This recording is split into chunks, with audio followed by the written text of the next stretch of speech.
Hello everyone, welcome to Rajeshwar. నేను మీ రాజేశ్వరి అండి. ఈరోజు రాజేశ్వర్లో వన్ ఆఫ్ వ్లాగ్ వీడియో. ఈరోజు శుక్రవారం కదండి, అందరికీ ముందుగా శుభలక్ష్మి వారము. శుక్రవారం పూట ప్రతి లేడీ ఇంట్లో చిన్న పూజ చేసుకుంటూ ఉంటారు. నేను కూడా అలాగే శుక్రవారం పూట ఇంట్లో చక్కగా దీపం పెట్టేసుకున్నానండి. తర్వాత ఫీల్డ్ వెళ్ళాను, చక్రాయపేట సైడ్ వెళ్ళానండి. ఇక్కడ ఏటీఎం మోడల్ వేస్తూ ఉన్నారు.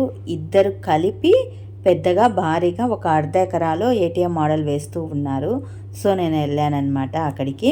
ఈ ఏటీఎం మోడల్కి ఒక స్పెషాలిటీ ఉందండి. ఎందుకంటే ఇద్దరు ఐసీఆర్పీలు కలిపి వేసుకుంటున్నారు. పైగా రోడ్డు పక్కనే ఉంది. 1 గ్రిప్ మోడల్ అవ్వాలి అని చెప్పేసి వేస్తున్నారు. ఈ ఏటీఎం మోడల్ని చూసి రైతులందరూ ఇన్స్పైర్ అయ్యి వాళ్ళు కూడా వేసుకోవాలి అని అందరూ కలిసి ఒకే రీతిగా ఒకే తాటిగా అక్కడ పొలాన్ని బాగా దున్నించి కయ్యలుగా చేసి ఏటీఎం మోడల్ని వేస్తున్నారు. రోడ్డు పక్కనే ఉంది. ఎవరు చూసినా కూడా మంచిగా అట్రాక్ట్ అవ్వాలి అన్న ఫీలింగ్తో బాగా పెద్దగా భారీగా వేస్తున్నారు. మార్నింగ్ 9కి మొదలు పెడితే ఏటీఎం మోడల్ని మధ్యలో బ్రేక్ లేకుండా 2:33 వరకు పెడుతూనే ఉన్నామండి. విత్తనాలు అయితే కనుక మధ్యలో నేను కూడా కాసేపు ఒక 4-5 కయ్యలకు విత్తనాలు పెట్టించాను.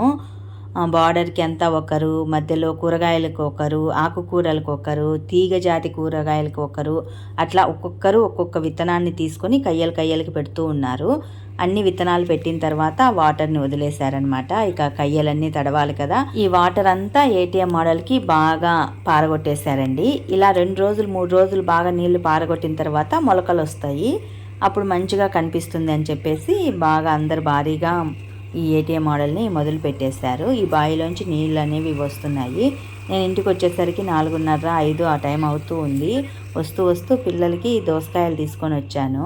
ఇంటికి వచ్చి స్నాక్స్ చేయడానికి టైం లేదు కదా అని చెప్పేసి వస్తూ దోసకాయలు తెచ్చాను. మా పెద్దామ కోస్తూ ఉంది. కోసేంతలోనే చిన్నామ బాగా అల్లరి చేస్తూ ఉంది. మధ్యలో 2 ఏట్లు తన్నించుకునింది. తర్వాత నిదానంగా తినింది. మా చిన్నోడు చేసినంత అల్లరి మాకు ఇంట్లో ఎవ్వరు లేరండి. అసలు మా సైడ్ కానీ మా అమ్మ సైడ్ కానీ మా ఆయన సైడ్ వాళ్ళు కానీ ఎవరు ఇంత అల్లరి లేరు. ఇదొక్కటే బాగా కోతి లెక్క తయారైంది నాకు ఇంట్లో. దోసకాయ తిన్న తర్వాత పెద్దమ్మ క్లాస్కి మా డ్యాన్స్ క్లాస్కి ఇద్దరు వెళ్ళిపోయారు. తర్వాత ఇండ్లంతా చక్కగా క్లీన్ చేసేసుకుని మళ్ళీ దీపం పెట్టేసుకున్నాను. శుక్రవారం పూట వ్లాగ్ వీడియో అయితే ఇదేనండి. మరి మీకు ఈ చిన్ని వ్లాగ్ వీడియో నచ్చితే కనుక మరికొన్ని ఇలాంటి వీడియోస్ కోసం వెంటనే మా ఛానల్ని అయితే సబ్స్క్రైబ్ చేసుకోండి. More of videos do subscribe my channel. Thank you.